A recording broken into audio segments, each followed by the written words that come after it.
Hello, my name is Natalie, and I'm a 38-year-old woman.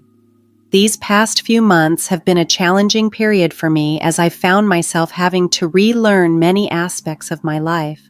Much of the difficulty I faced can be traced back to my husband, Willie, but thankfully, a compassionate individual stepped in and saved me from further distress. Let me share with you the people involved in my journey. First, there's my sister, Lori. She's 5 years younger than me and strikingly beautiful. During our childhood, we often clashed because I was the quintessential nerd and she was the star of her social circles. She tended to tease me, and there seemed to be an underlying jealousy driving her actions. Our mother tried to bridge the gap between us, but it was to little avail. Our communication dwindled when I went off to college.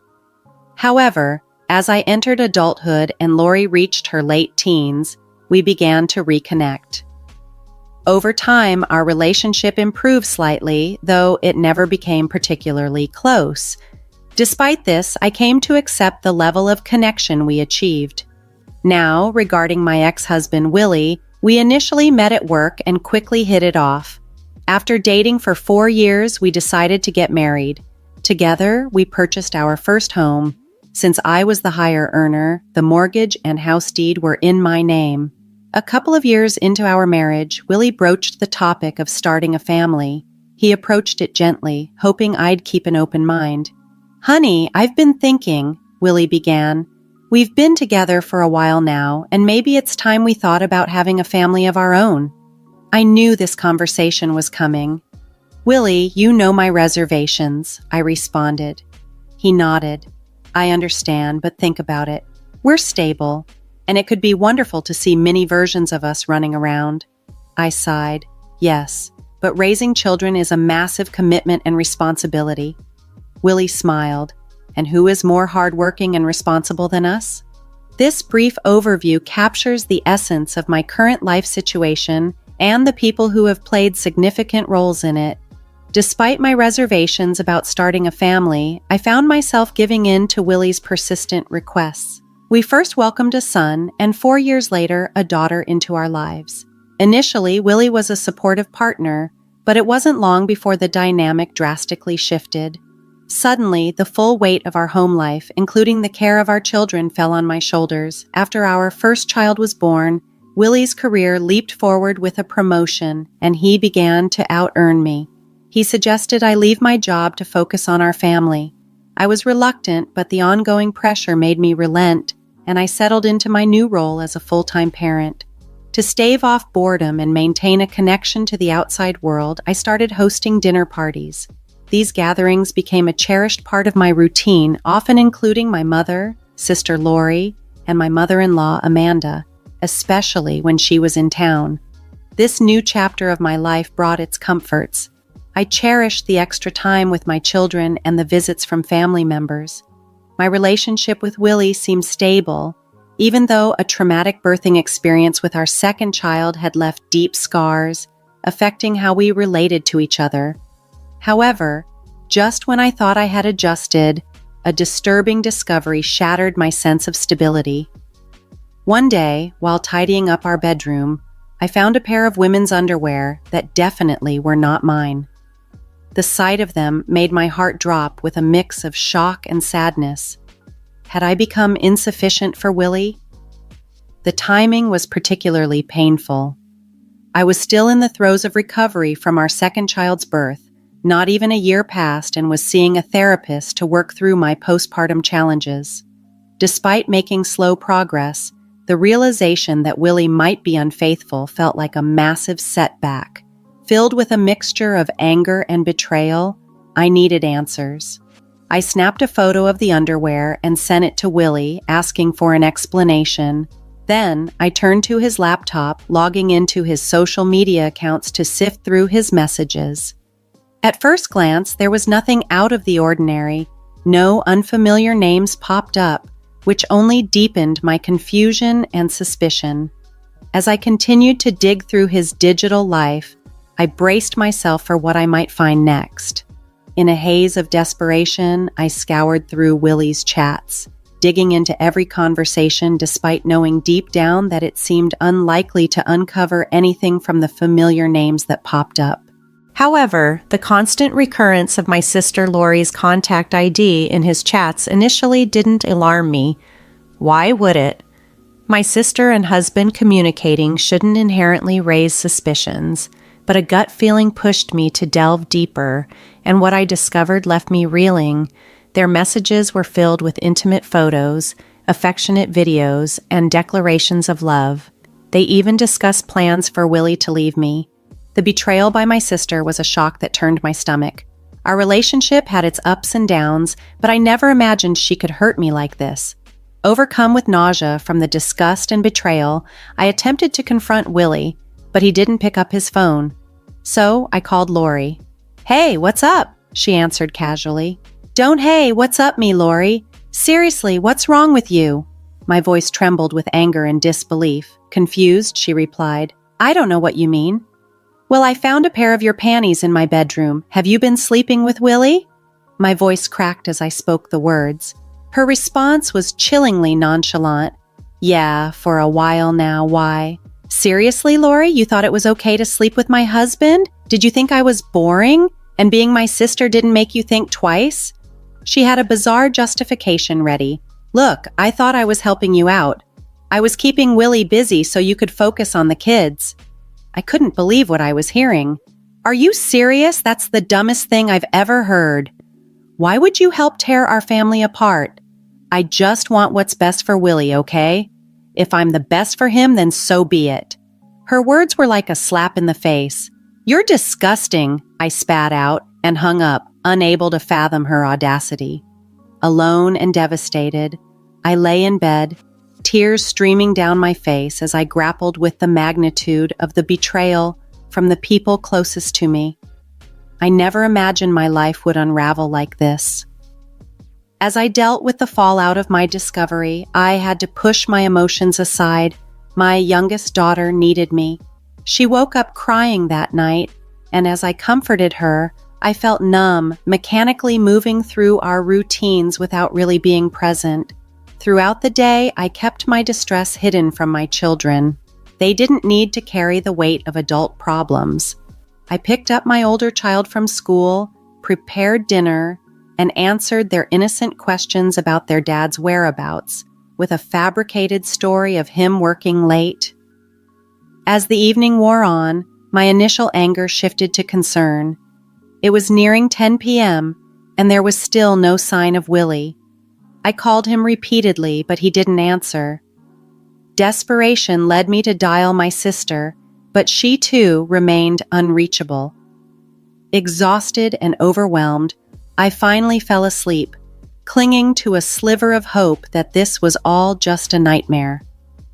Morning brought a harsh reality. Willie's absence was glaringly obvious. His belongings were missing from our bedroom. A quick check confirmed my worst fears. Most of his things were gone from our home. He had left in the night without a word, without any attempt at closure. Stunned and heartbroken, I knew I had to prioritize my children. I got them ready, dropped the eldest off at school, and took my youngest to my mother's house. My mom immediately sensed that something was amiss, given my distant demeanor. I struggled to keep up the facade as the morning progressed. The thought of raising 2 children on my own loomed large, and every time I snapped back to reality, the enormity of the situation weighed heavily on me. Eventually, my mother's patience wore thin. "Okay, I've had enough of your silence. What's going on?" she pressed. Gathering my courage, I started from where it all began. "Well, I found out Willie has been cheating on me." Her shock was palpable. "What? How do you know?" I sighed, the words heavy on my tongue. "I found another woman's underwear in our bedroom." As I recounted the details, the conversation opened a floodgate of emotions I'd been holding back, marking the start of a new, uncertain chapter. When I confronted Willie about the unfamiliar underwear, he didn't respond, and then he just left. "He left? What do you mean?" my mom asked, bewildered. "When I woke up this morning, all his things were gone," I explained, the disbelief still fresh. I didn't even have a chance to stop him. I fell asleep around midnight, and when I woke up, he had taken everything.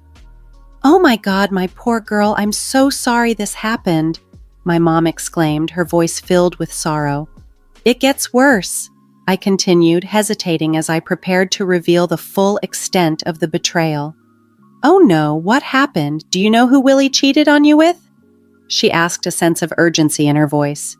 "You mean, do you know who he cheated with?" I corrected gently. "Yeah, I snooped through his things to find out. I normally wouldn't invade someone's privacy like this, but I had to know." "So, who is it?" she inquired anxiously. "It's Lori," I said, the words tasting bitter as they left my mouth. "Excuse me, what? Are you serious?" she gasped, shock painting her features. "Yes, my sister. I called her to ask about it, and she was so casual about it," I continued, my voice shaky. "She said they were in love and believed she was the best for him, so she was going to keep being with him." "Oh my God, what has Lori done?" my mom lamented, shaking her head in disbelief. "I don't even know how you're going to get through this. You have 2 kids to raise, and now you need to find a job too. Look, why don't we just get some rest while I try to process this? I'll be here to help you, okay?" she offered, her tone reassuring. "Yeah, okay. Thanks, Mom," I agreed, feeling a bit relieved to have her support. Despite the chaos, telling my mom wasn't as hard as I thought it would be. I ended up sleeping while she took care of my youngest. When I woke up, I heard my baby crying and my mom yelling. I rushed out and saw her on the phone looking angry. She hung up and seemed surprised to see me. "I'm sorry about the noise," she apologized, but didn't elaborate further. I knew she had been giving Lori a piece of her mind. Over the next few days, Mom stayed with us. It was easier to manage with one person moving in rather than 3. Lori kept trying to contact our mom, but she asked me to block Lori on her behalf. It was comforting to have someone who understood my feelings and stood by my side through this turmoil. During a particularly lonely period, I learned from mutual friends that Willie and Lori had hastily married. The news broke just a day after Willie had deserted us. Our friends, concerned and puzzled by the sudden developments, reached out. Sharing the details of the betrayal was humiliating, but their response brought some solace. They supported me wholeheartedly, choosing to cut ties with both Willie and Lori. It was painful to digest the fact that they had moved on so quickly, but perhaps I shouldn't have expected anything less, given their previous actions. When I relayed this to my mom, her fury was palpable. Normally a pillar of calm, seeing her so incensed by my sister's actions underscored the gravity of the betrayal. It was comforting, however, to have her unwavering support, not just emotionally but financially as well. She went above and beyond, assisting me in securing job interviews to help regain my financial independence now that Willie was no longer there to hinder my career. Managing day-to-day life with the kids was challenging but feasible. The hardest part was masking my sorrow when they inquired about their father. Despite the struggle, we persevered. About a week after Willie's departure, I received a letter from him. By then, my heart had hardened enough that I wanted nothing to do with his words, presumed apologies, or excuses. A week was far too long for him to reach out, especially after such a profound abandonment. In a moment of resolute anger, I burned the letter, a symbolic gesture of closing that chapter of my life. However, in quieter moments, curiosity gnawed at me. Part of me regretted not reading his words, wondering if there was any explanation that could make sense of the chaos he'd left behind. Sometimes I wished I had read the letter before consigning it to the flames, if only to know what he had attempted to say. Yet the decision was made, and I had to live with not knowing, focusing instead on rebuilding and moving forward for the sake of my children and myself. Amidst the turmoil, I often had to remind myself that nothing Willie could have written in that letter would alter my feelings toward him or undo the damage he caused. The next day, to lift our spirits, my mom and I took the kids to the fair. It was refreshing to immerse ourselves in the lively atmosphere, allowing ourselves to enjoy the moment and laugh, a welcome reprieve from the recent hardships. That evening, as we relaxed with a bottle of wine, I mentioned the letter to my mom. "Something came in the mail for me last night," I began. "Oh, what was it?" she inquired, her curiosity piqued. "It was a letter from Willie," I replied. "What did it say?" she asked, expecting that I had read it. "I don't know. I didn't open it," I confessed. "You didn't open it, but why not?" "I just didn't want to deal with anything he had to say, so I burned it," I explained, perhaps more casually than I felt. "You burned it?" "Natalie, what if it was something important like divorce papers?" "The envelope didn't look official at all. I'm pretty sure it wasn't that," I reassured her. "Well, if you're sure, what do you think was in it?" she pondered aloud. "Maybe a weak apology, or perhaps he wanted his stuff back." "I wouldn't be surprised," I speculated, trying to dismiss the nagging thoughts about its contents. "But how are you feeling about all of this now?" She shifted the focus back to my well-being. "Today was a good day. It's tough, especially when the kids keep asking about their dad." "What do I even tell them?" I admitted, the weight of the situation momentarily clouding the day's joy. "It's slowly getting better, but only a little," I added. "As long as it's improving, I'm always here for you, and just so you know, I'm planning to cut ties with your sister. Everything I have will go to you and the kids," she stated firmly. "Oh, Mom, that means a lot. But are you sure? Lori is still your daughter," I reminded her, recognizing the magnitude of her decision. "I know you and Lori had your differences, but what she did is unforgivable. I raised both of you better than this, and Lori didn't care," she said resolutely. "She's no longer my daughter in my eyes." It was a harsh stance, and while I understood her position, I knew how difficult it must have been for her to arrive at this decision. Lori was still her child, and disowning one's child is a heart-wrenching choice to make. I felt a mix of gratitude and sadness, knowing the depth of my mother's support and the painful sacrifices it entailed. The thought of ever disowning my own children was unimaginable, and it only made me appreciate my mom's support even more. She was willing to make such a difficult decision for my sake, which filled me with gratitude. 5 days later, a sudden knock on my door interrupted the quiet routine I had settled into. I wasn't expecting anyone, and with my mom at work, visitors were a rarity. With caution, I opened the door just a crack to see 2 men dressed in black suits standing on my porch. "Can I help you?" I asked, peering out. "We're lawyers, and we have something for you," one of them replied, extending a note and then a check towards me. I cautiously accepted both, my eyes widening as I glanced at the check. It was made out to me for $920,000. Stunned, I stammered, "There must be some mistake." "There's no mistake," they assured me, urging me to read the note. The note began with the words, "Thank you for saving me."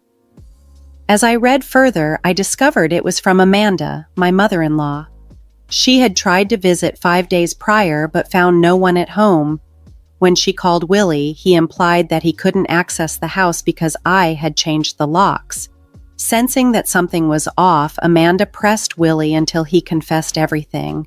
Appalled by her son's behavior, Amanda decided to write me and her grandchildren into her will. In her note, she expressed her gratitude for my actions, which prevented her from entrusting her assets to Willie. She had been terminally ill and, unfortunately, passed away just the day before. Her final wish was to ensure that her daughter-in-law and grandchildren were well looked after. Tears streamed down my face as I absorbed the contents of the note. Amanda's unexpected kindness and the profound loss of such a supportive figure overwhelmed me. It was a bittersweet moment, realizing the extent of her faith in me and the magnitude of her final gesture. Amanda was an exceptional woman, known for her integrity and fearless spirit. This trait often put Willie on edge, but to me, it was a source of immense comfort. She remained steadfast, offering her unwavering support right until the end. Not long after Amanda's passing, Willie reached out over the phone. I expected an attempt at reconciliation, but I chose to listen nonetheless. "What's this all about?" he blurted out, wasting no time. "You need to be more specific," I countered, maintaining a calm demeanor. "Why weren't you at the house when I asked? I sent you a letter instructing you to act normally during my mother's visit." "Oh, that was in the letter. I never read it," I admitted. "You burned it? You've ruined everything. Mom was supposed to help with her estate, but you've taken everything for yourself," he accused sharply. "That's quite hypocritical, Willie. You left us, and now you only reach out because of money. Love isn't something you can manipulate. I acted in my best interest, and clearly, so did your mother by protecting us. Please don't contact me or the children again," I responded, ending the call with a firm resolve. Following that conversation, I swiftly moved to legalize our separation. The divorce proceedings were straightforward, and custody of our children was awarded solely to me. Willie attempted to challenge Amanda's will, hoping to claim a portion of the inheritance, but her documents clearly favored me, leaving him unsuccessful. Willie and Lori continued to badger me, hoping I'd relent and share the inheritance, but I stood firm in my decision to refuse them. With the financial security the inheritance provided, I was able to allocate funds for my children's future education and invest wisely to ensure our stability. This also allowed my mother to retire comfortably, and I returned to the workforce. As the kids adjust to the new normal without their father, I plan to share the full story when they're mature enough to understand. Although there's still pain from the events that unfolded, I'm optimistic about what lies ahead. The future holds promise, and I am confident that better days are on the horizon.